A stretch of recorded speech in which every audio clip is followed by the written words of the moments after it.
সবাই ভাবে রানী মানেই সুখ, রাজসিংহাসন, অলঙ্কার, প্রজাদের সম্মান।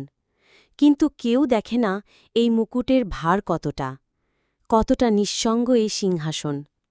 প্রতিদিন সিদ্ধান্ত নিতে হয়, কখনো নিজের চাওয়া উপেক্ষা করে। প্রজাদের মুখে হাসি থাক, এই চেষ্টাতে নিজেকে হারিয়ে ফেলেছি বহুবার। একসময় আমিও স্বপ্ন দেখতাম, হাসি খুশি একটা জীবন, যেখানে আমি শুধু একজন মানুষ, রানী নয়। যেখানে ভালোবাসা নির্ভেজাল, যেখানে কেউ আমার দিকে তাকিয়ে শুধু বলে, তুমি কেমন আছো? কখনো কখনো মনে হয় আমার কথাগুলো বাতাসেই মিশে যায়। এই দেয়ালগুলো, যাদের মাঝে আমি রাজত্ব করি, আমার নিঃশব্দ কান্নার একমাত্র সাক্ষী।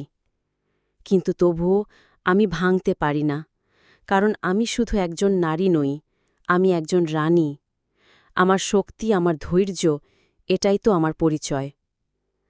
হয়তো কেউ কোনোদিন বোঝে না আমার ব্যথা, তবুও আমি থাকি, লড়ি আর ভালোবাসি, নিঃশব্দে।